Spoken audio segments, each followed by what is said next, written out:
My name is Njoki Gunyi, and I'll be moderating this session. Uh, yes, I'll be moderating the session.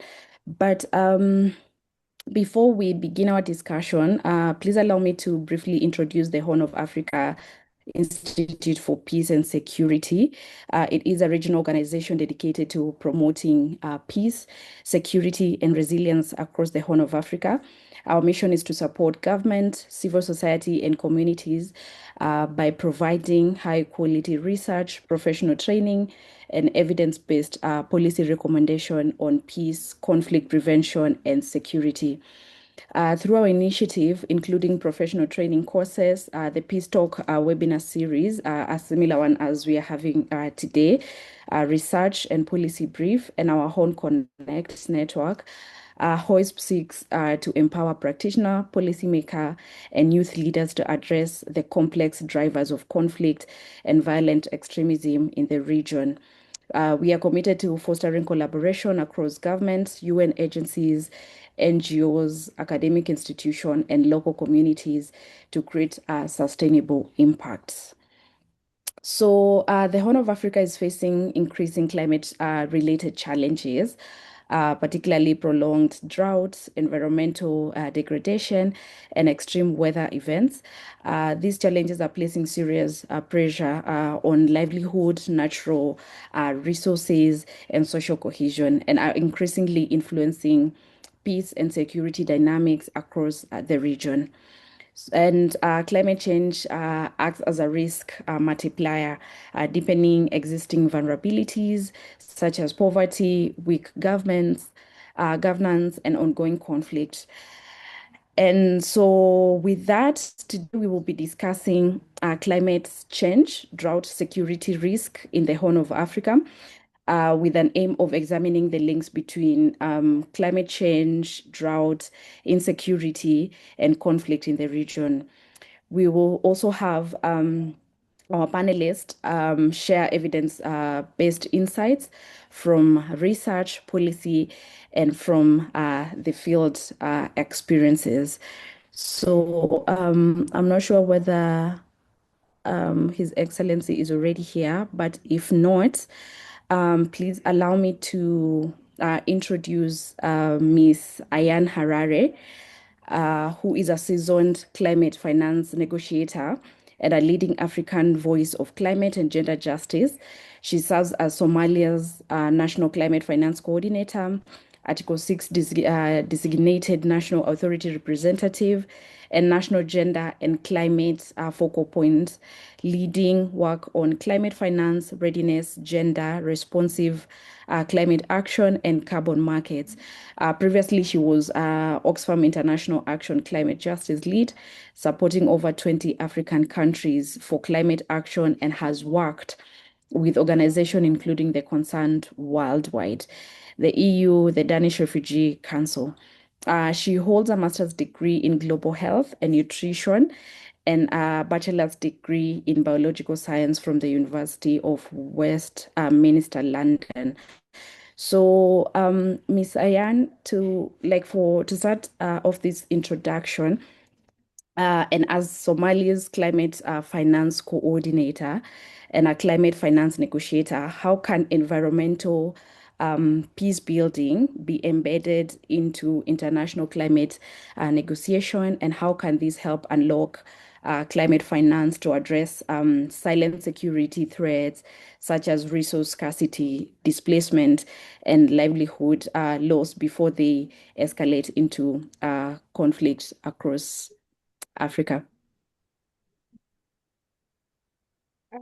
Yes, thank you so much, Koji. I hope you can hear me well. Yeah, first of all, I wanted to alert you that His Excellency DJ Abdirazak has already joined in case you want him to deliver the keynote before we get into the deep dive of the panel. So yeah, I see Abdirazak on the call now. Thank you. Great. Thank you so much for that. So I think we can start with the keynote from His Excellency. Abdirizak Ahmed Ali, who is the Director General of the Somali Ministry of Environment and Climate Change. His Excellency, I'd like to welcome you to give us your opening remarks. Thank you for giving me the floor. Excellencies, distinguished guests, ladies and gentlemen, good afternoon. Thank you very much. And I would like to sincerely thank the Horn of Africa Institute for Peace and Security for convening this important PeaceTalks session.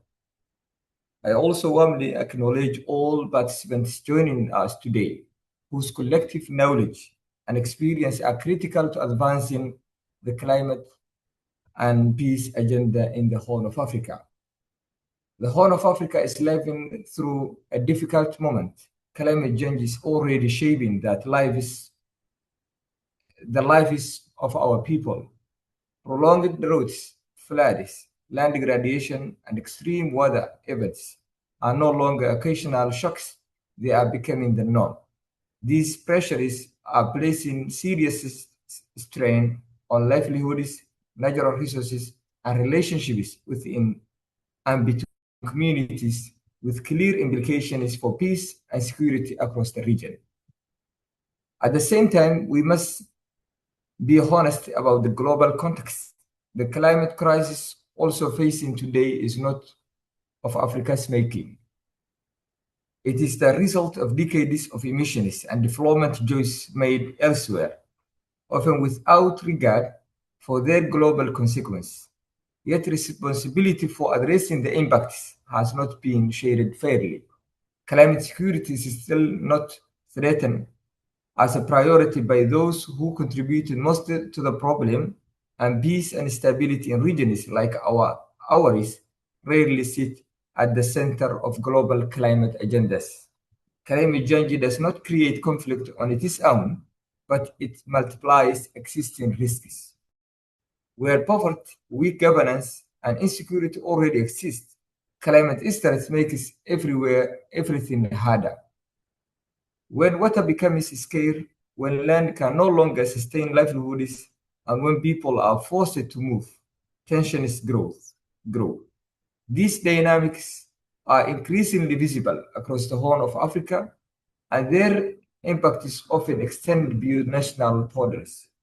Somalia knows this reality all too well. Recurrent droughts and floods have disrupted pastoral and agricultural livelihoods, displaced millions of people, and increased competition over land and water, often in areas already affected by insecurity. Based on our own assessments, we know threat climate change as a national threat and a central pillar of our security, peace, and resilience efforts. Recognizing this, the government of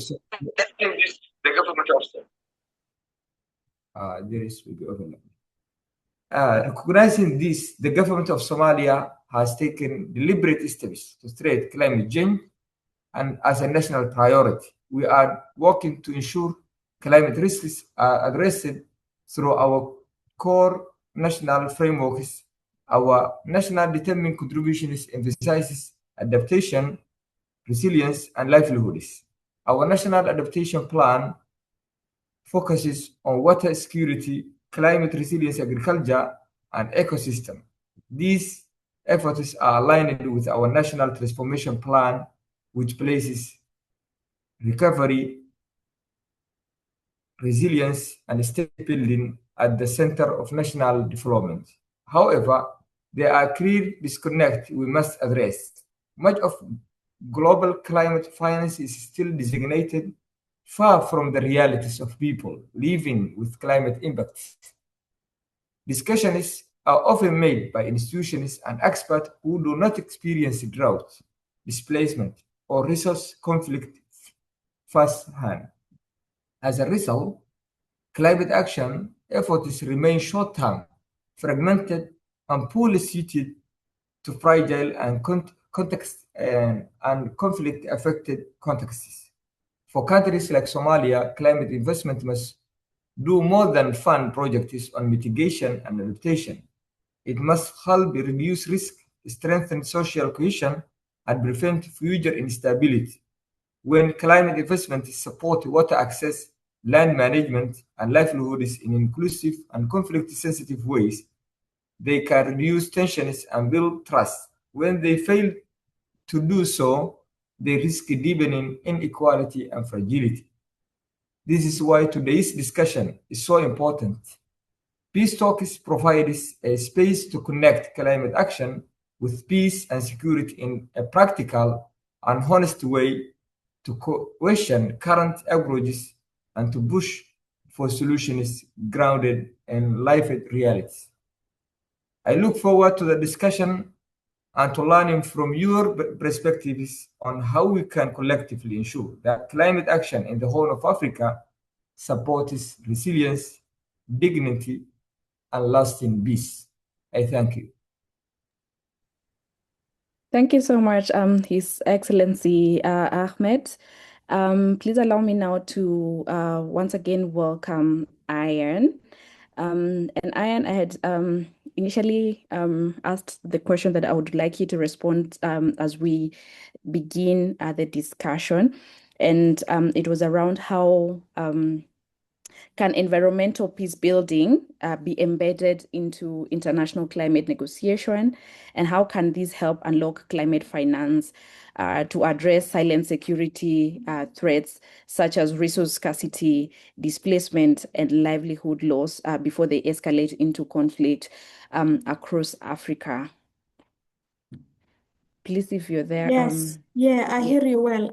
Thank you so much. So I have prepared few slides and wanted to share, but like the video might make the presentation very slow.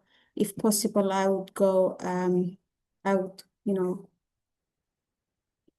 I'm just trying to share. If you could give me the request, if you could give me the permission to share my screen.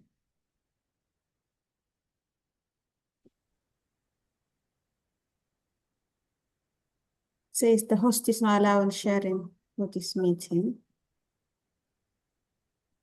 Just a second.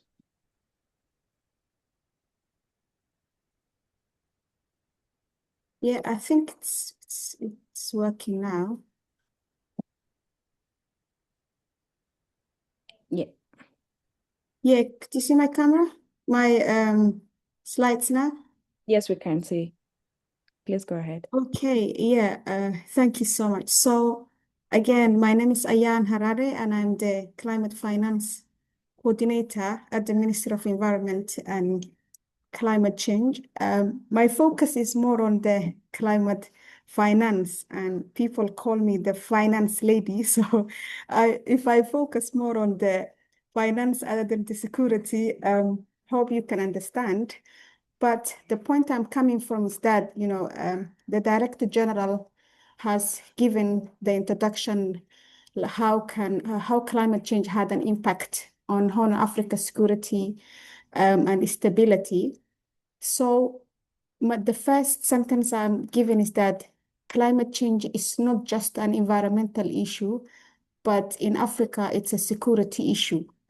And we need to get access to the essential climate finance to be able to address these security threats and ensure our people are stable in the middle of dealing with the climate crisis.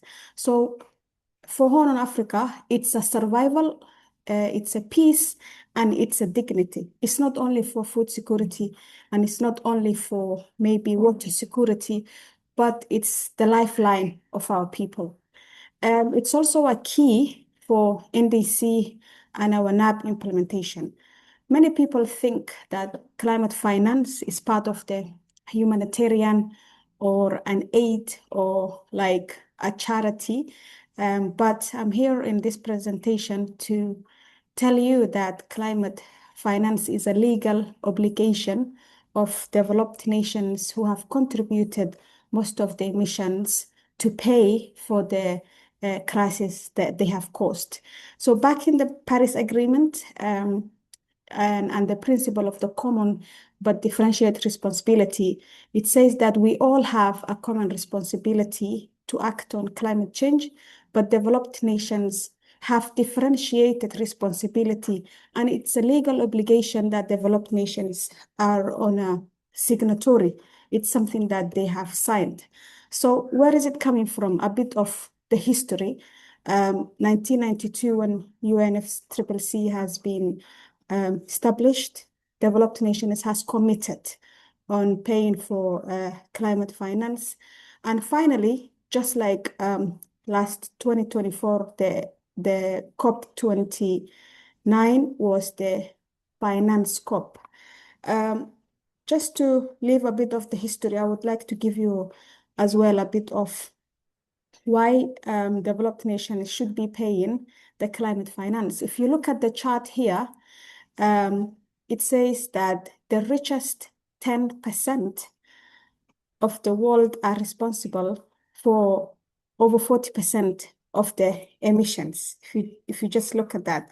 So the crisis we are going through now, whether it's a security threat, whether it's a water crisis, whether it's food security, it's something that humans at the developed nations have caused. If you look at the poorest, bottom, 50% of the humanity, where Africa is based, they only contribute for 8%. So when you look at the developed nations, like all the things that they have, that you can see, it's been built on the emissions that are causing the crisis that we are going through at the moment. Again, when we look at the governance of the Paris Agreement, the way it's designed is that mitigation, adaptation, and loss and damage. There's a very little mention on security or peace building or stability. So you could see the governance, the whole governance of Paris Agreement is not built a way that should address the security and peace that we are talking about today, which is big issue at global level that needs to be addressed, which, I will come to your question. If you also look at the main financial windows that we access the climate funds through, like the Global Green Climate Fund or Adaptation Fund or multilateral or bilateral, the way that it's been designed, it's not also to address the security threats caused by climate that we see in our African countries these days. They normally look at large-scale mitigation projects, and they also support countries with strong institutions and low risk. So I came from Somalia. It's a high-risk country. So you see these windows are not even designed to address. Again, access is very technical, very long, approvals taking forever. So you apply for one project today and you have to wait for 3 years for the funding to come. By the time the fund comes, you have gone through 3 to 4 disasters. Conflict has been escalated into the borders and into the regions.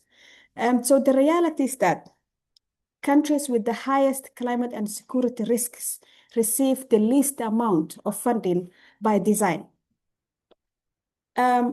This chart also looks at, the funding windows, where it's coming from. If you look at the Green Climate Fund, since it's been established in 2010, they have only paid 22.3 billion.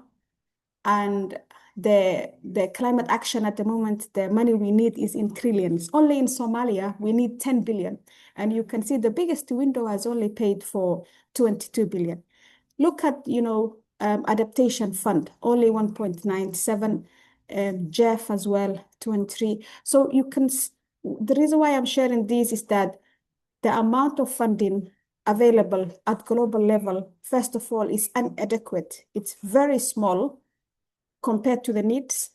Again, it's inaccessible, very hard to be accessed by the countries like, we are talking about today in the Horn, Africa. And it takes forever. So there needs a global reform of the climate architecture that's very necessary for us to be able to take action on climate change and as well as security and peace building. So your question was like, what global, reforms are needed? From top level at the NCQG level, at negotiation level, we need to fight for, as Africans, needs-based and ambitious climate finance, grant focused so that our countries cannot be taken to debt again. We also need climate finance that has a strong on adaptation and loss and damage, because that's our issue. Our issue is not a mitigation, it's more on the adaptation. And when we help our communities adapt to the changing climate, that is when we can work on peace and address the security threats we see that are now caused by the climate change. The climate finance that we are also fighting for should help reduce the risk and should help social cohesion and long-term stability. How does that work? How do we integrate that? How do we make sure the climate finance addresses the, social cohesion and stability? As our DG said, first of all, African countries need to develop carefully on the NDCs and make sure that the NDC places resilient on livelihoods and low emission development that's aligned with the peace and security. We need to see it has to be written and mentioned in our NDCs. Again, the National Adaptation Plan should prioritize water security, drought preparedness, and management in high-risk areas. We have to ensure that we mainstream security across all climate action, because when water scarce happens, that's when the communities, the conflicts will start. When agricultural productivity is limited, that's when we see. And even if you see the terror attacks that we see now, it's highly linked to the climate change issues. We understand that the funding is very limited, but the small amount of funding we have must be mainstreamed and it must have a lens. Our projects should aim to reduce the resource-based tensions and support social cohesion. One example is that when we are applying for social protection program, it will help more of a social cohesion and will help fragile and drought affected areas. So the more we invest in the adaptation, the more we invest in community programs, the more we can address the risks that we see now caused by the climate, and the more we promote peace building within our communities. Thank you so much. I know I focus more on the climate finance, but it's very, very important that we find the resources to help adaptation so that our communities can live in a peaceful environment. Thank you so much. Over to you. Thank you so much, Ayan. Please also allow me to ask you one more question that is not related to finance per se, but from your frontline experience, what is one or two, like what one or two reforms would most transform global and regional climate finance architecture into a tool for peace rather than fragility in Africa? Again, I think it's very related to what you have said, but if you can give us Exactly. or yeah. Yes, thank you so much. So, as I said, the whole climate structure in the Paris Agreement, it's not designed a way that address African issues. For us as Africans, we see the global climate discussions, a platform that Global North, discusses about, and that's their own platform. It seems like we are guests when we are joining these platforms. So we need to start, addressing issues from design. We have to make sure, and let me just give you one example. Earlier this year at COP30, at negotiation tables, we wanted to add climate security and peace into the text of negotiations, but our Global North, negotiators were kind of pushing so hard. It's not a priority for them, but we Africans need to be very strong and make sure that this is a priority. And it's not just a mitigation or adaptation. Again, I went to Germany last month, And then I was just pushing more of adaptation, adaptation. And then all that they could say is that no adaptation, mitigation. So majority of the funds goes to the mitigation. The question is, mitigation is reduction of the emissions. How can you align reduction of emissions on security and peace? Like they don't go along. But when you say adaptation, that's when you are addressing the peace building activities and security threats. So our African leaders and African negotiators need to work on the global reforming, from top level, from the Paris Agreement level, and from negotiation level, and to ensure that we add climate and security as a big issue for climate action. And we should not just focus on mitigation and adaptation, but to make sure climate and security is a whole pillar at the Paris Agreement and the texts we negotiate every year. Thank you. Thank you so much, Ian, for that response. I think, Susan, I see your hand up. Please allow me to come back to you a bit later on. We'll have a Q&A session, and I'll allow you to ask your question then. But in the meantime, allow me to warmly welcome our distinguished speakers for today's session and invite them to share their insights on the topic of the day. And our first speaker is Shewiti Feleke. She is an experienced peace security professional with over 16 years of experience working at the intersection of policy, diplomacy, and conflict analysis across Africa. With a strong background in program management and political advisory roles, she has led and supported initiative in partnership with the African Union, regional economic communities, and international donors such as the Irish Aid and the UK government. She has a deep understanding of African conflict dynamic, regional diplomacy, and a commitment to advancing inclusive, sustainable peace through informed political engagement. Her recent work as a senior program manager for multilateral and regional affairs at the Irish Embassy in Addis Ababa involved high-level engagement with the AU, IGAD, UNECA, and the Horn of Africa, managing strategic portfolios on conflict resolution, WPS, climate security, regional economic integration, food security, and the likes. She also holds an executive master's degree in managing peace, security in Africa. Please welcome Shewiti and give us your presentation. Thank you.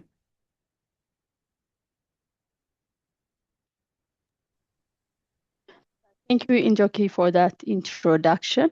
And thank you to the presenters before me and His Excellency, the DG, for that insightful presentation. And just to check, I hope you can hear me well. Great, thank you very much. Yeah, of course, and I mean, it's not an easy task coming to speak on this issue. After the previous presenters, I was indeed asked to provide an overview of the climate security nexus. But given the elaborate presentation from the DG, I wouldn't be going into the details of some of the details that I initially intended to go through, but will perhaps pivot my presentation into, regionally, giving it a regional angle and regional efforts in the region, but also a regional understanding of the issue. So with that, I think I can just maybe put up my presentation.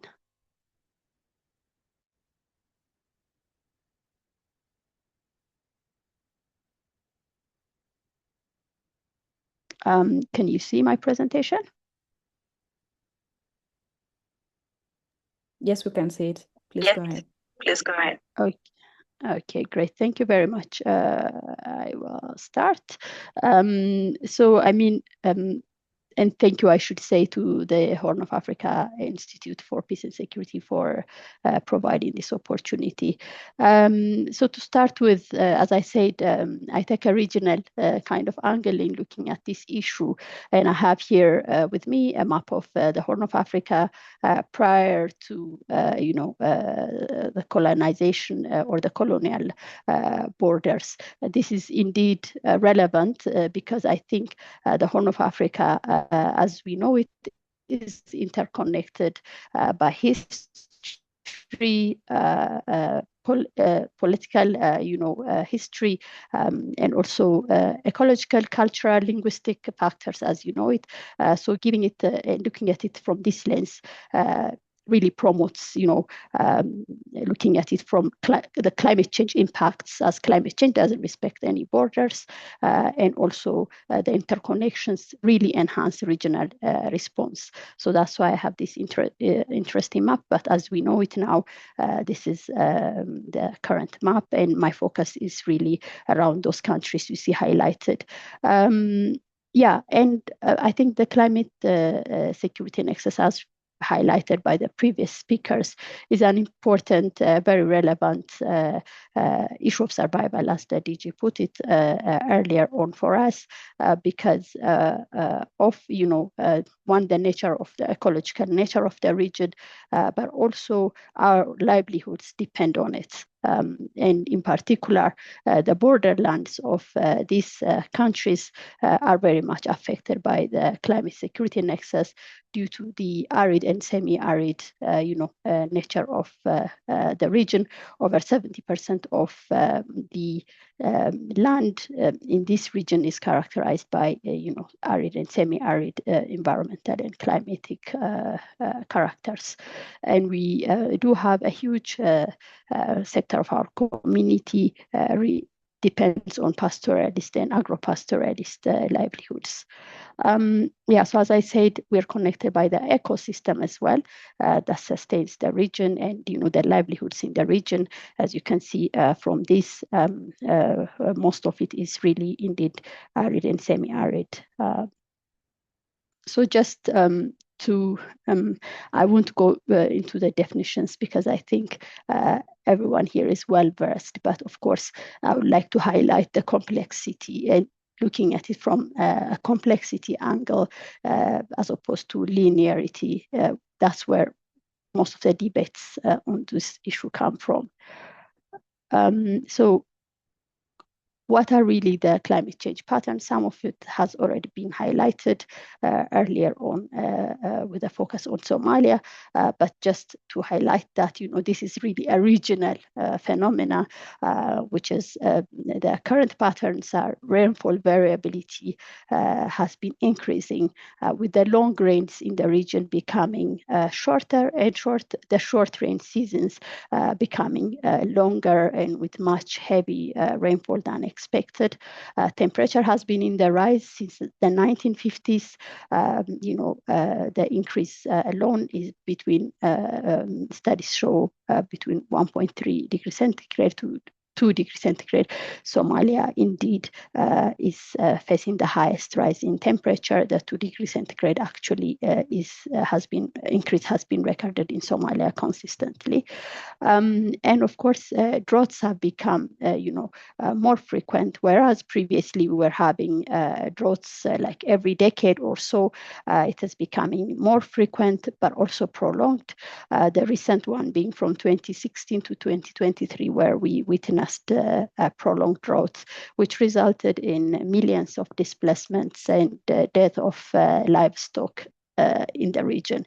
We also have alternating extremes between, the droughts usually are followed by seasons of flooding. Droughts from 2020 to 2023, as you remember, were followed then by severe flooding across all the countries in the region between 2023 to 2024. I mean, the climatic causes for this, according to the weather climate scientists, is the interplay between the oceanic and seasonal atmospheric circulations. We know the popular name of the El Nino in this region for causing this, and there are other oceanic circulations as well listed here. So moving on. We've already highlighted the interconnections. Some of it has been highlighted by the DG. But conditions due to climatic change, human activities do interact with environmental stressors as well. The main ones being in this region being land degradation, which is coming from desertification and erosion, loss of vegetation cover and biodiversity, rapid urbanization and settlement, and particularly settlements in floodplains, which results in displacements, and of course water scarcity, and this is linked to the rising temperatures. So all these kind of interact in a circular way, one affecting the other, exacerbating the situation. And as a region, we do share some of these ecosystems, cross-border river basins and water basins being some of this. And that's why it's really important to think regionally and engage regionally, because if you, as you can see from the picture here, for example, the Juba Shebele River Basin, it emanates from the Ethiopian highlands, but also is the source of livelihoods in Somalia, for example, in the Juba area of Somalia. And so the shared resource management, which are impacted by climate change and environmental variables, is important. So it highlights the need for regional efforts in terms of climate change and mitigating or climate adaptation responses. The other thing I want to highlight is also that regional corridors are important aspects for this region, because the pastoralists and agro-pastoralists in the region are the ones that are really impacted by the climate change or the climate security nexus. And therefore, looking at the regional corridors and mapping regional corridors is an important aspect. Because these are areas where there's movement of people, there's movement of livestock, and also information sharing in terms of climate adaptation. So we have some of those like the Jubaland, the Mandera corridor, the Dolo-Gedo corridor, the Puntland, Mudug, Somali region built corridor, and many others. Some of the studies, for example, if I may cite the IGAD report, show across the Mandera Triangle that we see here between Ethiopia, Kenya, and Somalia is where many studies have been done in this area, where we see prolonged and frequent droughts, which affect water availability and pasture regeneration, also unpredictable rainfall, flooding events, rangeland degradation. All these kind of affect the region. But also, this area also sees the presence of armed actors. And so the impact is that loss of livelihoods and food insecurity lead to migration and or conflict among pastoralists and agro-pastoralists, and also youth unemployment due to the loss of livelihoods, then also kind of creates opportunities for armed groups to recruit the youth and radicalize the youth. So perhaps I want to highlight a few issues and would be ending my presentation in terms of the interconnections. Why is this issue important for us in the region? It has also been highlighted by others, but to stress it more, it's because we depend on climate-sensitive livelihoods, rain-fed agriculture, and pastoralism. And we do have weak governance systems, poverty, and issues of marginalization, etc., and also weak adaptive capacity. And that's also important why the points that Aya was making earlier are important to strengthen, to get access to climate financing and strengthen the adaptive capacity. So as you can see here, food insecurity is also very high. But also this climate change impacts also interact with cultural practices such as cattle rustling and cattle raiding across all the borders in the countries. So making the link with the climate peace security nexus strong. Again, we talked about demography earlier on and armed actors and protracted political and resource conflicts. All these interplay. And so, there are many pathways for to show the interaction between climate change and security, but with giving it a broader focus of the human, security kind of lens gives us a more picture. We're also not stating that it's a cause of interstate conflict, but we're talking more about community level conflicts, although some of this is cross-border. So I'll just only highlight one of the pathways given time constraints. I was only, I think, given 7 minutes to present. So competition over natural resources, as I said, is the critical one. So if you look at the link, scarcity of water and pasture, which leads to changing pastoral mobility patterns, which leads to cattle rustling, etc., and those practices, plus weak traditional and formal conflict resolution systems lead to community clashes. And these are potentially exacerbated by political elites or armed groups which may want to exploit local grievances. And there is lots of examples, including in Somalia by Al-Shabaab, some studies indicate, but also in Afar, between Afar and Isa communities in Ethiopia, in Sudan, in the Kordofan, Karayu versus Afar, Borana versus Somali, etc. There are different pathways, but I've just selected this. I think my time might be up, and a lot of the policy options have been covered by previous presenters, so I wouldn't go into that. Thank you, Joki. So I'll just pass to you and then stop sharing. Is that okay? Yes, that's okay. And thank you so much, Shewiti, for that insightful presentation and for that regional framing on how climate pressures are reshaping mobility, resource competition, and cross-border cooperation. So across the Horn of Africa. So to build on these dynamics, our next speaker is Dr.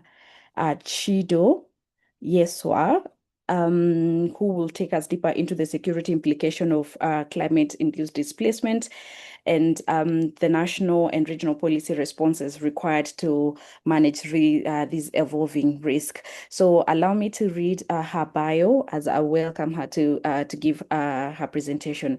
So Dr. Chido is a peace and conflict expert whose work focuses on human security development in sub-Saharan Africa, focusing on security sector reform, conflict prevention, preventative diplomacy, peace building, post-conflict reconstruction and development, governance, regionalism, and foreign policy.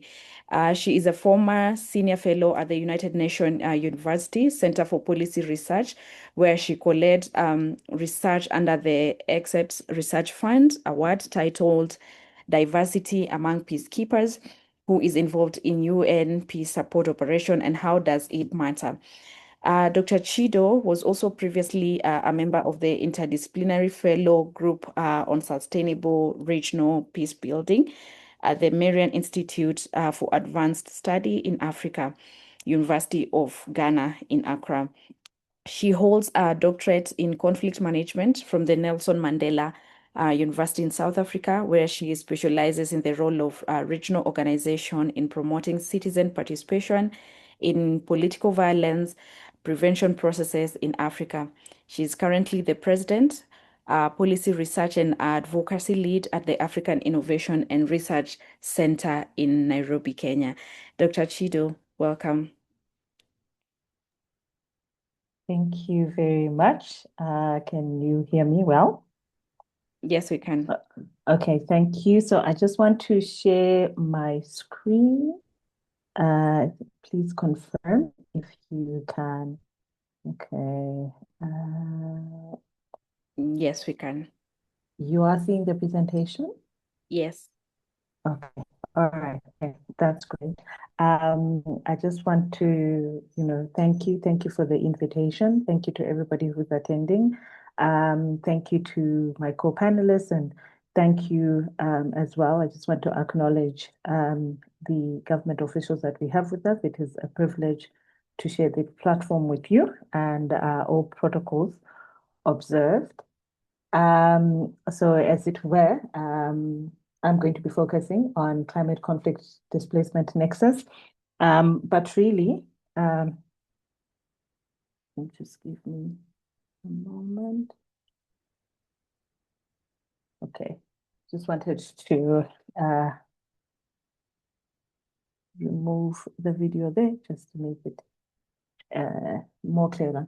Anyway, as I was saying, I think because the climate displacement conflict is within the greater understanding of climate security. It's one element of climate security. And so as a result, what you realize is that a lot of the topics that I would have spoken about have already been spoken by Shawit. So I'm going to go a little bit fast because she has really gone in depth. I think for me, it's just the addition of now adding displacement to, the climate conflict nexus. And I think just to reinforce what was previously mentioned is that climate is a threat multiplier in that it is not a direct cause of conflict. And so now moving that understanding to the nexus is to understand that it's not necessarily about causation, but how these three dynamics interact and drive fragility. And so this is just so that you can see the three parts of the nexus in which there's what you experience is unplanned, poorly managed climate-induced migration, and then that increases stress in areas that are already conflict affected and fragile. That then heightens tensions and increases the risk of resource conflicts. As Shawit already mentioned, I think she really went quite in depth into the climate mobility hotspots, looking at the borderlands. So I'm not going to really go in depth into that because these are areas, just to say that these are areas where, sudden mass displacement, it risks, there's a risk of stress in an already fragile environment. And the challenge that you have in borderlands is that there's limited state authority in peripheral region. You also have the presence of non-state actors. You also have transnational crime networks, which makes these areas extremely fragile. So now in terms of the nexus point between the three, is that number one, conflict and state fragility enhance climate risks. And then climate change motivates internal migration, which then triggers social unrest. Climate change related social unrest empowers non-state armed actors. This was previously mentioned, but I'll go a bit into detail onto that. And then climate change related resource scarcity leads to conflict between pastoralist and sedentary communities. Now, in general, there are several ways in which the nexus interacts, but these are the four main interaction points, and this is why I am going to be focusing on these. And so now, the first thing that I mentioned is that conflict and strait fragility enhance climate risks. This is because climate-affected states they experience they have high exposure, high sensitivity, and lower adaptive capacity to climate shocks. Three countries in the Horn are amongst the top 10. I think like 7 out of the 10 most climate vulnerable countries are in Africa, 3 of which are in the Horn of Africa. So that's Sudan, Somalia, and Eritrea. Now, this becomes a challenge because these states struggle to prevent climate displacement and then also to provide safety nets to support people who are displaced by climate events and climate shocks. And so this then also raises, so when you have a state that is already conflict affected, and then you've got people who are then displaced by climate shocks, you then have a high risk of secondary displacement. And so this is people who were displaced in the first place, either by conflict or either by a climate shock, and then they are displaced again. So somebody who was displaced by a climate shock is then experiences secondary displacement due to conflict, or somebody who was initially displaced due to conflict then is displaced by a climate shock. And so an example of this is in Central African Republic, people had been displaced by insecurity in rural areas, so they moved to informal urban settlements surrounding the capital city, Bangui, but then they experienced secondary displacement in 2019, in the 2019 floods. And so now, with secondary displacement, that then creates a high risk of people being displaced, of protracted displacement. And so this is, for example, sort of data sets from the IOM actually show that people who had been displaced by drought in Ethiopia were less likely to return than people who had just been displaced by conflict. And then the other issue is that climate change motivates internal migration. And so I believe this was mentioned by Showit, but movement when climate shocks occur is an adaptation response. So it's not always just displacement. Sometimes it is migration. And so it also follows migration patterns. So a large part of what you see when there's a climate shock, such as a drought, is that people will move from rural areas to urban areas, and this then increases pressure on infrastructure. But in some cases, it also escalates intercultural tensions. For example, the 2022 flooding in South Sudan, it forced many ethnic Dinka to move to move to the Equatorial region. And so this sort of amplified existing tensions between the two communities.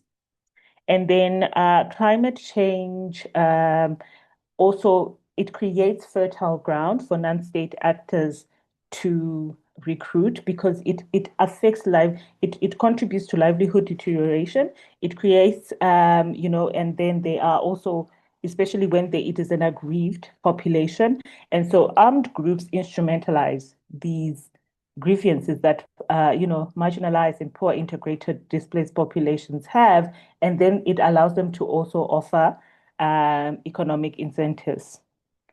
So there's evidence from Somalia on this. And then finally is that I think this one I will not go into detail, but this is referring largely to what we do know most of the time when we talk about movement and climate change and conflict, which is the ongoing conflicts between pastoralists and sedentary communities. So I will not go into depth with that because I believe that was discussed pretty well. And so there have been many, there are many different structures that are responding to this. so including at different levels and through humanitarian work. But I want to focus specifically on peace support operations because they tend to be deployed in countries that actually have high climate risk. And so they're increasingly taking measures to adapt to climate displacement because that also adds pressure on resources in the hosting communities. And so I would say that their responses have been divided in three main ways, which is updating their mandates. So, for example, the mission in Mali was the first peacekeeping mission to add, climate security language under Resolution 2423 in 2018. The mission in Central African Republic, as well as in South Sudan, the UN, I'm referring specifically to UN missions, have also become, have also added, things like climate security assessments in collaboration with the host government. And then the UN assistance mission in Somalia was the first mission to actually have an environmental and climate advisor when it deployed a UN environmental climate advisor to Somalia, right? And then you also have managing transhumance conflicts. So that's the pastoralist conflicts with sedentary communities. And so what you're seeing is that the mission in Mali has incorporated project in trying to demarcate transhumance routes and also like water points and forage points. And then the mission in Central African Republic is another example where they have been helping the government to negotiate and to implement regional and bilateral transhumance frameworks and agreements. And then you also have, I think, very practical work trying to mitigate the impact of climate shocks. And so you've seen that in South Sudan and in Central African Republic, there have been resources that have been diverted towards providing technical support. So this includes in South Sudan, where you've seen engineers constructing dikes in Bo and Bentui to reduce flooding risk in Jonglei. And also MINISCA has also been doing things like cleaning canals and marketing and securing drainage canals to limit urban flooding. So I think for now I will end here. Thank you very much for this opportunity. Looking forward to the question and answer session. All right. Thank you so much, Dr. Chido, for that and for helping us unpack how climate-induced displacement is reshaping security risk and for what national and regional policy responses are emerging or are still lacking. So on to our next speaker, who will help us or talk about policy reforms and also help us link humanitarian aid to development finance. But before I invite Aisha, please keep sending your question. You can use the chat box to send in your question, but also you can prepare to ask them, and you can use the raise hand feature. It's down below on your screen. So once we're done with Aisha's presentation, we can go directly into a Q&A section, and we'll be calling on to the people who have raised their hand. So Aisha Abdullahi is a strategic communications and peace building professional with over 8 years of experience working at the intersection of security, youth engagement, and conflict dynamic in Somalia and the Horn of Africa. Her work focuses on translating complex research and policy issue, particularly countering violent extremism, community policing, and security sector legitimacy into accessible, community-centered, and policy-relevant communication. She has designed and supported media-based and participatory engagement initiative involving youth, civil society, government stakeholder, and international partners with a strong emphasis on trust building and conflict-sensitive approaches. Aisha has worked with donor fund program, including USG and USAID supported initiative, and brings experience in facilitating in facilitation, research communication, and stakeholder dialogue. She holds a master's degree in global security and strategy from SOAS University of London and a bachelor's degree in mass media and communication. Aisha, over to you. Thank you so much, Njoki. Thank you, especially for facilitating today's panel. Thank you to the Horn of Africa Institute of Peace and Security, to the panelists before me, His Excellency, the DG, Ayan, Shawite, as well as Chido, Samantha. Without further ado, I'd like to share my screen and begin the presentation. I hope everyone can see that. Yes, we can. Thank you so much. The focus or the theme of this panel was security implications, displacement, and policy responses at national and regional levels. I'll be focusing on policy responses today, and I'll be moving on to my first slide. We have a visual of the map of Africa, and as you can see from the other visuals on the screen, we're managing a population of over 26.3 million displaced people as of 2024 across the Horn. This scale makes one thing clear, that displacement is a structural regional challenge, not just a temporary humanitarian one. Regional responses led by IGAD is shifting towards resilience policies. This means moving away from the emergency camp model and towards a facilitated mobility.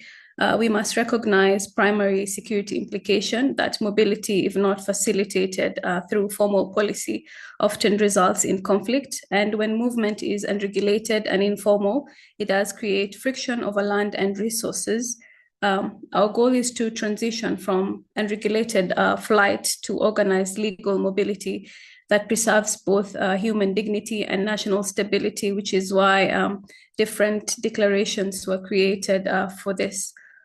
Moving on, I'll be looking at policy reform areas, and with this, policy only works when it's backed by law, which means that we see shifts in the data from Ethiopia's 2019 Refugee Proclamation and Kenya's Refugee Act of 2021.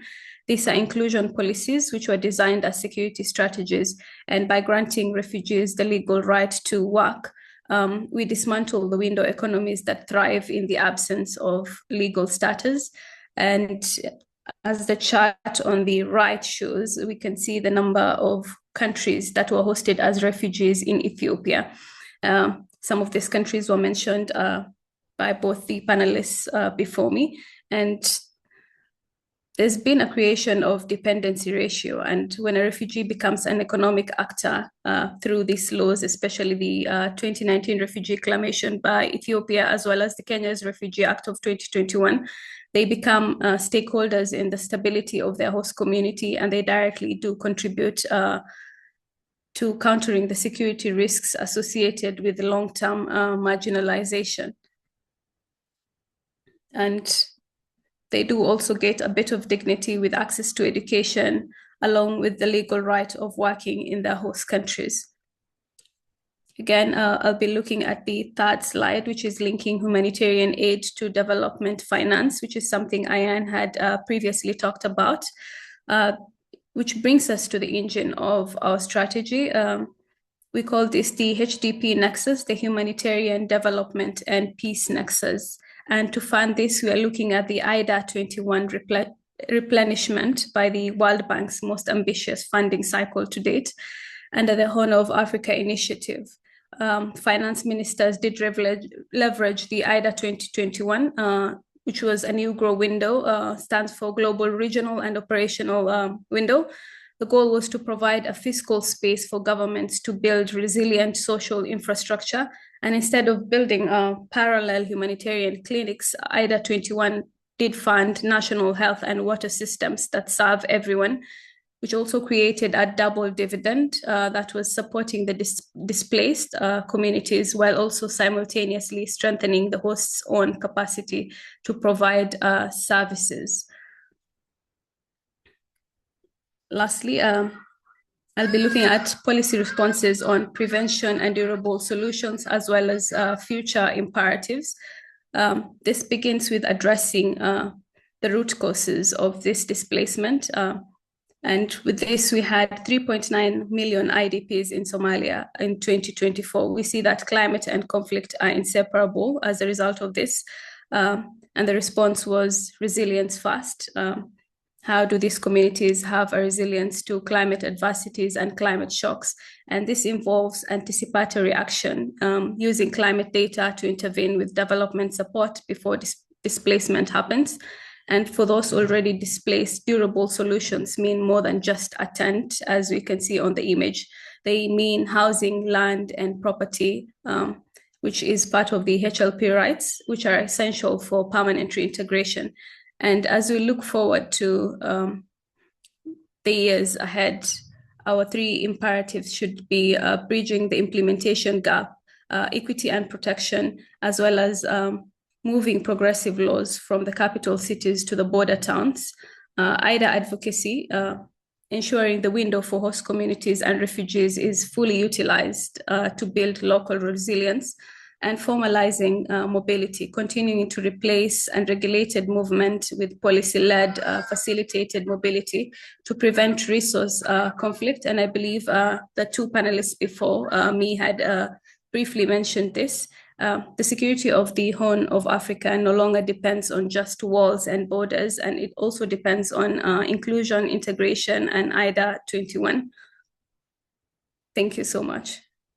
That brings me to the end of my presentation. Thank you so much, Aisha, and to Dr. Chido, and also Shewiti. And from the presentation, we can see how climate change in the Horn is causing conflicts, displacement, complex security issues across borders. We have also seen how it has emphasized that the urgent need for integrated climate-aware peace building and coordinated national responses. So with that, allow me to ask a few questions before we can welcome our last speaker of the day, and then we go to the Q&A session from the participants. So I'll start with Shewiti. If you're still there, yes, please. In what ways does climate-related human mobility interact with transboundary issues such as border management, regional security, and shared resources? Thank you. I hope you can hear me. Yes, we can. Okay, that's great. I mean, I think this has already been highlighted both through my earlier presentation, but also even furthermore through by Dr. Chido's presentation. I think in this region in particular, where we have already highlighted that 70% is arid, semi-arid areas, and so many of our population's livelihoods depends on natural resources such as water and pasture because of pastoral and agropastoral livelihoods. I think it's important to note that mobility, as opposed to forced displacement, is one means of adaptation. So it's a means of survival, and it's also cross-border. For many communities, as you know, between Somalia and Ethiopia, Kenya and Ethiopia, like the Borana between Kenya and Ethiopia, and the Somalis across all these three countries. We're talking about the Afar and Isa communities between Ethiopia and Djibouti, etc. The formal administrative borders do not necessarily have never really limited, their movements and their, cattle movements. I think, and it's in this, in the recognition of this that, IGAD has, adopted both the free movement protocol and the transhumance protocols, which, to my understanding, almost all countries within the IGAD region or the Horn of Africa region region have adopted, perhaps with the exception of Eritrea, unless there is a recent data I'm not aware of. So these protocols really are very important because they ensure safe and orderly cross-border movement, and they are indeed, preventive kind of mechanism. Because if you try to limit the transhumance, meaning the livestock movements and people's free movement, not just in response to shocks that will be, I think, defined as, forced displacement, but, the usual, they have certain routes, transhumance routes that they normally use. But if you try to implement the formal kind of administrative borders, then it could create clashes. And so I think the IGAD region, the Horn of Africa region, does recognize that and is facilitating those. Of course, implementation, almost all member states, as said earlier, have adopted it, but implementation, requires some and meaningful implementation, by meaning supporting those communities, supporting the peace committees across these, borderlands, and supporting the livelihoods, etc. is resource intensive. Some organizations like the ILO have been supporting this. Others also have been supporting this, but as presented by Aya earlier on, this require resources, and so it's important to highlight this. But yeah, the regional response has been, I think, very positive thus far in terms of facilitating mobility of pastoralist groups in these countries. I hope that's clear, but I can come back to elaborate further if necessary. Thank you so much for that, Shawiti. That's clear, unless there's another question from the floor. So allow me to just continue to the next speaker. Dr. Chido, I beg your pardon. You have presented on climate-induced displacement and how it's reshaping security risks. So what lessons from peace support operation in the Horn of Africa can inform future responses to the climate conflict displacement nexus? Okay, thank you. I think ultimately the challenge when it comes to the climate conflict displacement nexus is that it's also happening against the backdrop of multidimensional and very, very complex conflict dynamics. And so what you can see is that a lot of the work that is being done by peace support operations is very grassroots. So I think that is something that I believe Aisha was talking about, in that it's one of those things that enhances the resilience of communities. So I do think that that's one of the key lessons, that the things that happen at grassroots levels actually matter. But ultimately, even climate change itself is something that is it's an extremely big factor, not just much as the people who are the most marginalized and the most vulnerable communities are the ones who are the most exposed and experience high, how can I say, like the negative impact of climate change and displacements, the hosting communities or even the communities on the move. And I think it just shows you that there's a lot more work that needs to be done at the grassroots, but it is a broader conversation. And I think I am glad that we have been talking about things like climate finance, because ultimately, whatever efforts are happening at this level have to somehow be linked to the wider adaptation measures that are being taken on a national level and an international level. So I think, just to cut it short, just to very quickly kind of summarize it, I would say that building the resilience of local communities absolutely matters, but at the same time, connecting that resilience and that work that is happening at grassroots levels, it has to be linked to broader conversations on climate finances, emissions, and all these ideas of, loss and damage, loss and damage money. So it's about linking from the grassroots to broader conversations. Aisha, linking to what Dr. Chido has talked about in the context of the new resilience policies, how exactly do legal framework help the region transition from unregulated flight to a model of secure, facilitated movement? Thank you, Njoki. I think the distinction is very critical. And when it comes to the Horn of Africa, we have to be honest about one basic reality, which is stopping movement is not just a policy option.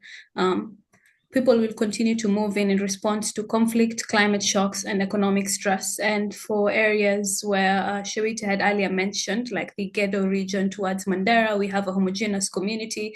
They not only share clan, religion, they will still move. It's a porous border. There is freedom of movement.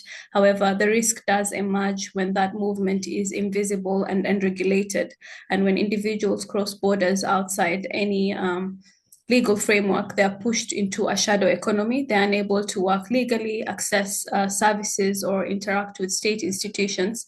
And over time, this produces marginalization and vulnerability to exploitation by criminal or extremist networks. And resilience-oriented policies do change that dynamic. So when we have legal frameworks such as Kenya's 2021 Refugee Act, which brings displaced populations into the formal system by providing legal identity, the right to work, and access to services, it does transform mobility from a perceived security threat into a managed and visible process. So overall, just having a facilitated mobility does allow states to understand who's moving, where they're settling, and how they're contributing economically to that particular host country. And this visibility is what enables governance, social cohesion, and stability in host communities. Thank you. Thank you. Thank you, Aisha, for that. So before we continue with more questions, please allow me to bring on board Nasra Hussein, who has a presentation on some statistics. So Nasra has over 7 years of frontline experience in Somalia, working at the crossroad of emergency and relief initiative, implementation and community resilience. As the Somalia coordinator at Ground Truth Solution, she makes sure that local voices and real life experience directly shape humanitarian strategy and adaptive program.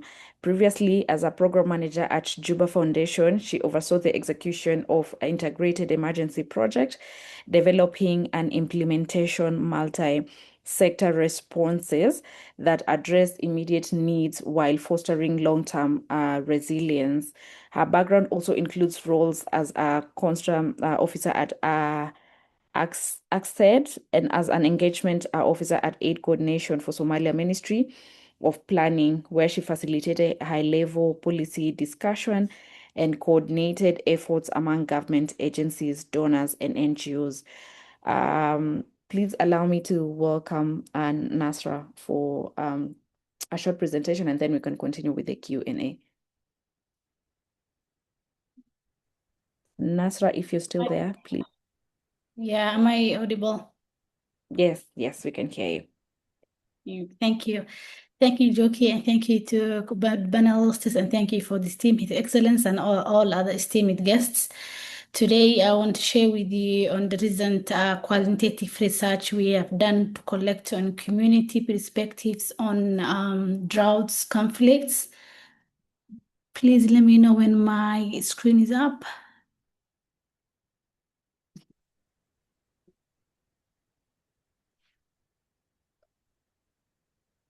Not yet.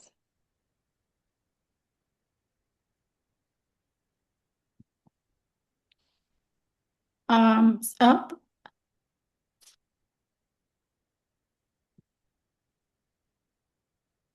We still can't see.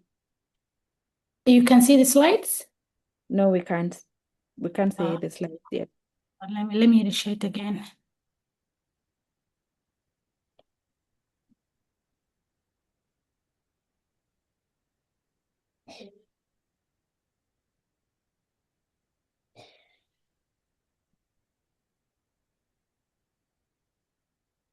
Okay, now we can. Okay, thank you. Thank you again.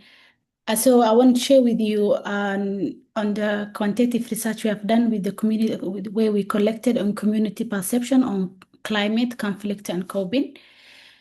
This is not just the data, but the voices of the different communities across Somalia and Somaliland. So who we are to start with at Grant Solutions, it is an INGO based in Vienna. We are currently active in 15 countries across the world. And our main objective is to amplify community voices and communities affected by the crisis. Our work doesn't provide an overview of humanitarian needs, nor it is an impact assessment, but aims to put communities at the center of the decisions around the humanitarian efforts that affect them. So we don't track aid delivery, but we track experiences. We are an advocacy organization and do not implement humanitarian activities. So our approach, how do we ensure communities are at the center? So we start with co-design. We sit with the communities, collect their views on the topics that's important to them. Then those topics shape the themes of our quantitative and qualitative research. After we collect the findings, we share with the local and through local forums, other existing coordination forums, and also global forums. And also we get back to the communities to also close the feedback loop. Our methodology is solely based on perception. So our key findings, the quantitative survey we conducted views of communities around more than 7,400 across 11 districts in Somalia and Somaliland. And one of the key findings that came out was the tension. We had again and again that the communities want support to survive today, but also they want support so they can stand on their own tomorrow. This means that they need water and food for today, but also want opportunities like job creation, canals that can help them to cope with the crisis. Climate change and security remains a displacement drivers. And so the tension, the reality we are seeing are due to the climate change and insecurity.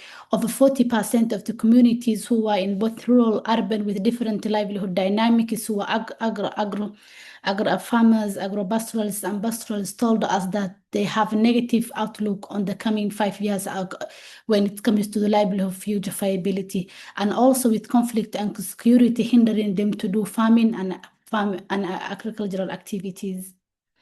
So casual labor, as people move, so that's unfortunately not the skills will translate on the new location they move to. So this causes them to adapt on whatever they have.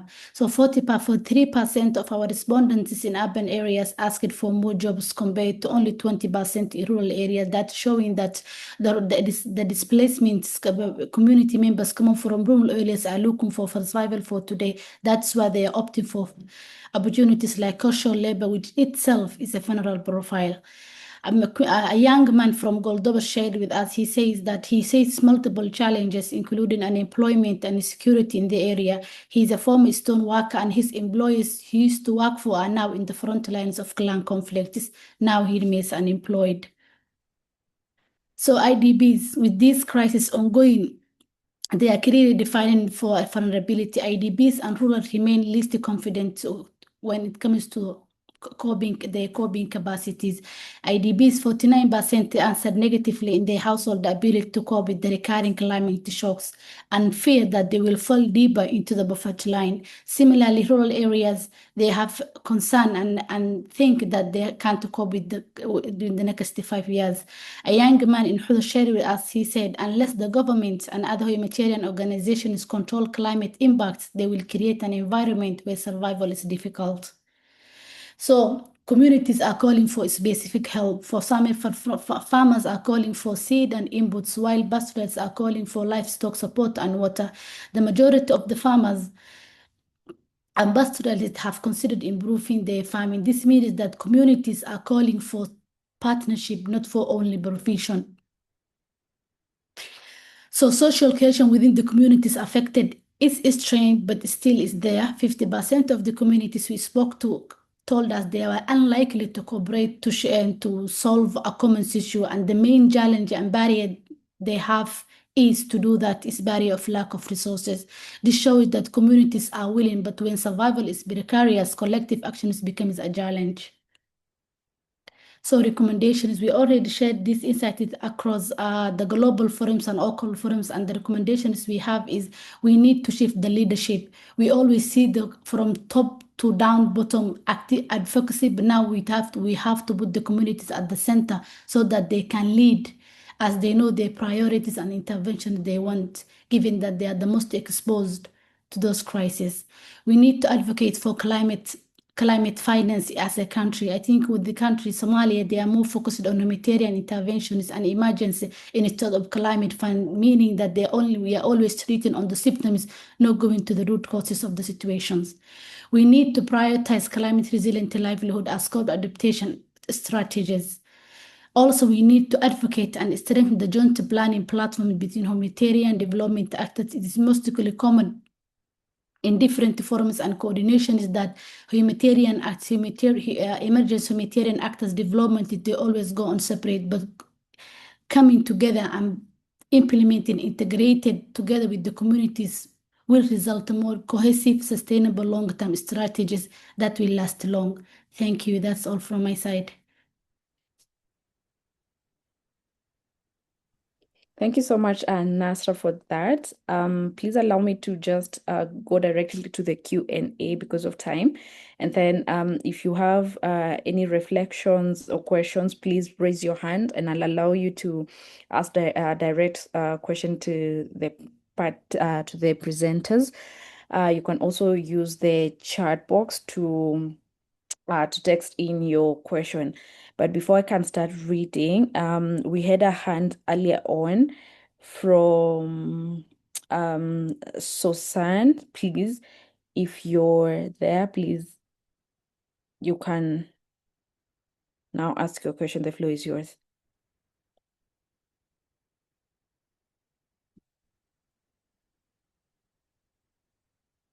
Susan?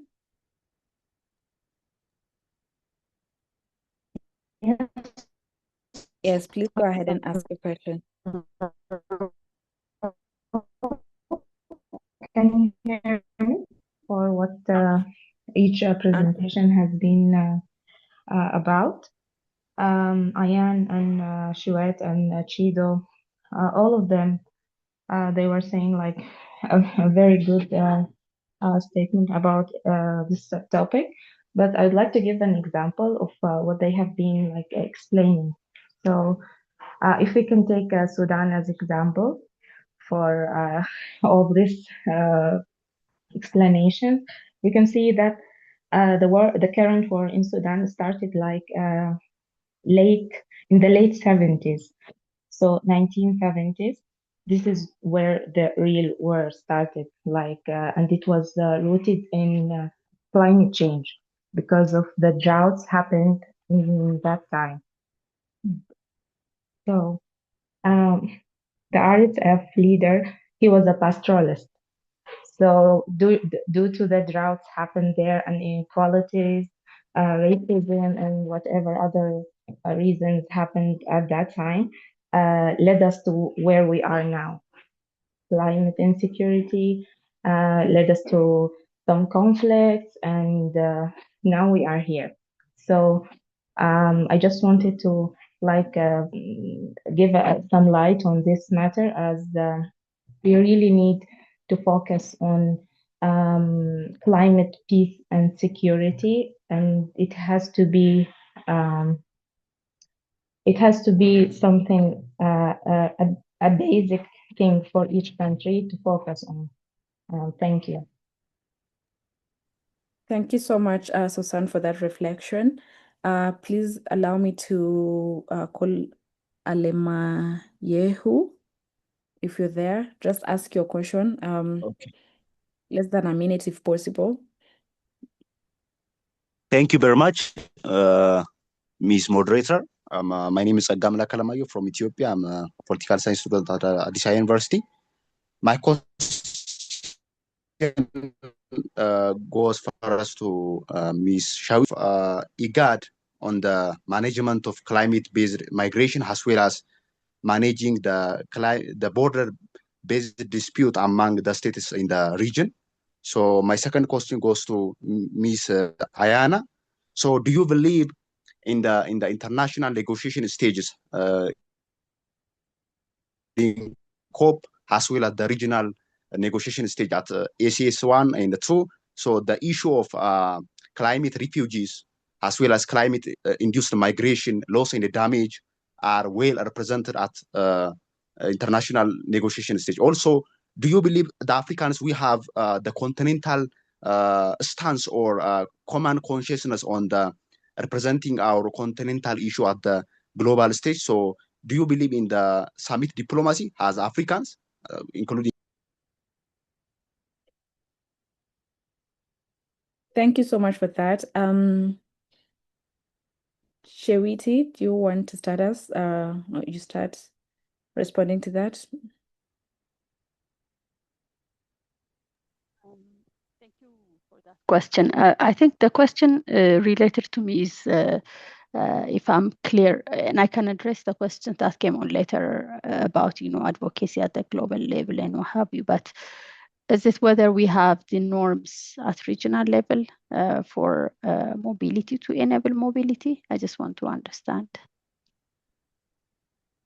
Yes, please.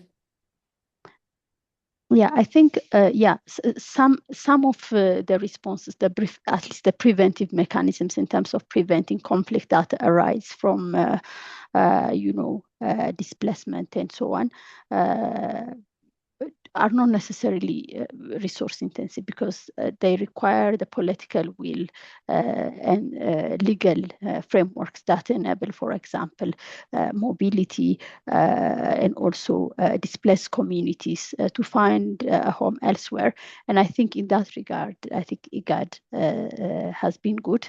I don't know about other regional economic communities within in the whole of Africa, but my focus so far has been the IGAD region. So both the transhumance and free movement of people protocols exist. As always, on implementation, at least at the normative framework level, we've done well, is what I'm trying to say. But in terms of implementation, I think it's a progress, because some of the countries, for example, Uganda only adopted the protocol in 2024, in late 2024. So it's a long way to go in terms of managing that and helping the communities in a meaningful way. But I think you also raised questions about like climate security related diplomacy and so on. Again, here I think like if you look at the UN Security Council and the fact that to this day they haven't adopted a resolution on climate security, a standalone resolution on climate security, because some countries believe that it's politicizing climate change issue, and the fact that there is a lot of debate. But Africa, recognizing that, and our region in particular, recognizing that this is a critical issue for us, I think have done a lot. There is an IGAD level climate security policy. The African Union is at the moment, has passed several Peace and Security Council resolutions, but also is at the moment developing the Common African Position. And we have been, I think, strong advocates at the COP level as well, in terms of, having standalone agenda on climate security and so on. I think we have done better since the COP that happened in Egypt. And I think at the recent COP as well, there were sessions that were dedicated to climate and security, and African negotiators have been able to bring the issue to the forefront. So in terms of the advocacy, we're good. But as usual, we lack the resources for, supporting the communities on the ground, for doing, preventive work on the ground. It's resource intensive. Some of the responses might look like, irrigation schemes. Some may be groundwater kind of projects. Some could be, I don't know, there are greening efforts and re-greening efforts, somebody asked in the chat as well, that are already ongoing, like, the Ethiopia Green Legacy Project, and others are doing similarly as well. So the responses, we're trying, but we do lack the resources. On those areas which don't lack the resources, normative frameworks, agreements, etc., diplomacy, we're doing well, would be my personal assessment. But others can come in as well. Thank you. Thank you so much for that, Shiviti.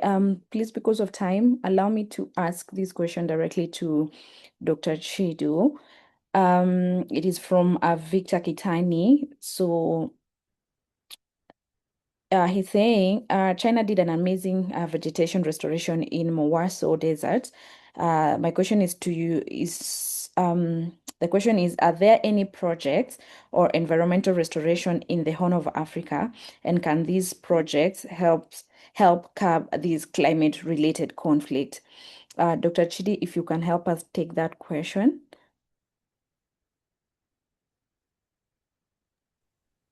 Hello. Dr. Hi. Chido. Yes. I think just to quickly say, yes, there have been these type of projects. You do remember that there's also a green wall there's a project that is being worked on in order to stop the spread of the Sahara Desert. So there are similar projects that are being done. Even in Tanzania, there's also a similar project where they dig a half moon-shaped a trough, and then water collects, and then vegetation starts to grow. So there are projects like that are happening on the continent. And I think part of the challenge has been that there has been, of course, lack of political will in some of the countries. And so the projects are also a bit slow. Implementation has been slow because of lack of government support. A lot of the support has been non-governmental, but yes, there are a lot of efforts that are happening in order to stop the spread of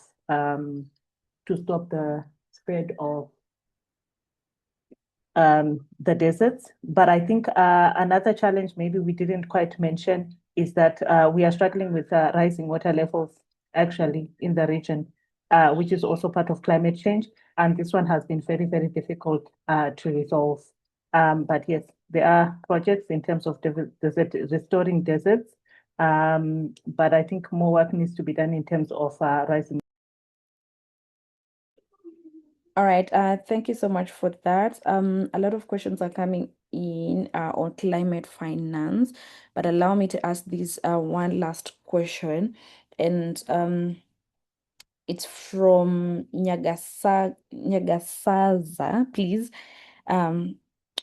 I'm sorry if I have butchered your name. What role can renewable energy play in mitigating drought impact in Africa, particularly in areas where water scarcity is exacerbated by climate change?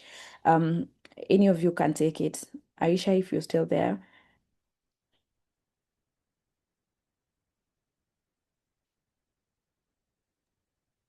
Could you repeat the question? Sorry. What role can renewable energy play in mitigating drought impact in Africa, particularly in areas where water scarcity is exacerbated by climate change?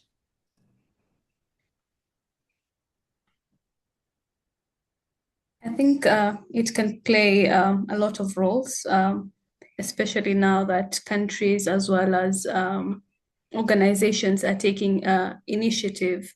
So I think there's a big role to play. There is solar-powered water pumping and irrigation, which replaces diesel generators with solar pumps for groundwater extraction, irrigation of crops, livestock watering, and the benefits are just them lowering operating costs. So there are no fuel imports or no costs that go to fuel. Then it gives reliable access even in remote areas because there's plenty of sun to go around. Especially for Sahelian countries, we've seen that solar pumps do increase irrigation capacity and crop yields. We have pastoral communities in Kenya and Ethiopia who use solar pumps to reduce livestock loss during dry spells. And it does improve food security while also reducing pressure on scarce water resources. Thank you. All right. Thanks so much, Aisha, for that. Please allow me to give you less than a minute to give your closing remarks. We can start with you, Aisha, since you're already speaking. Okay, thank you so much. Once again, thank you to the panelists that were ahead of me, to Nasra, Ayan, Shewite, as well as Chido, and His Excellency the DG. Thank you yourself, Njoki, for moderating this amazing panel and for running the show as it has gone by for the past an hour or two. Thank you to the Horn of Africa Institute and for Peace and Security for this amazing opportunity, and I look forward to taking part in future panels. Charity?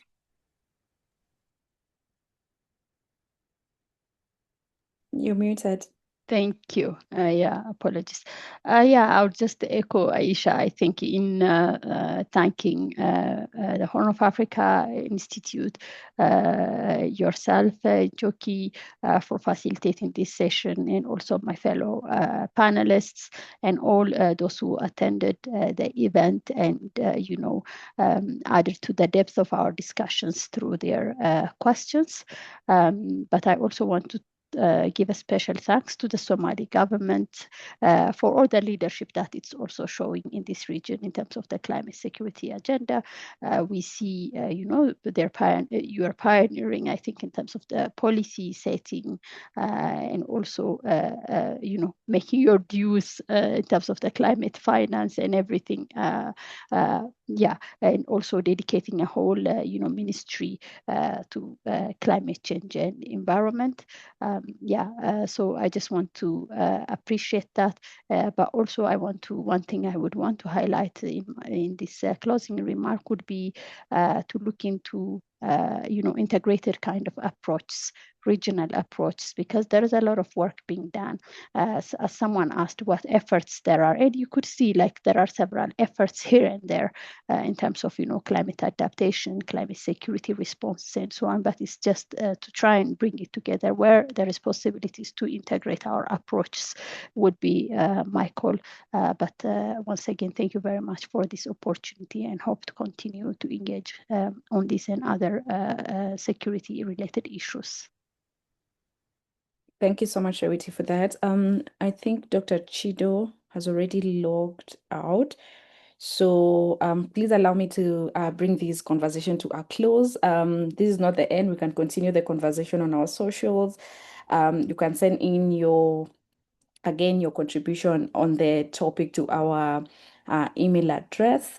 So thank you so much to all the presenters. Thank you so much to the Somali government, in particular the DG, for joining, and Ayan in their absence. Thank you so much, and to the Horn of to HOAIPS for organizing these event. It's really an interesting discussion, and we really need to continue talking about these things. So again, allow me to just bring this to a close. And please stay tuned for more of our Peace Talk webinars, and you can follow us on all our platforms for more on these. Thank you so much, and good evening.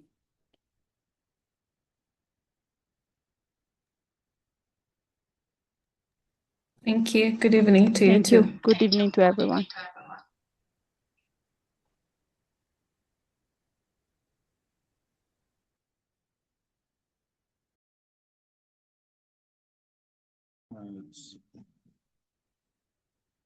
I do.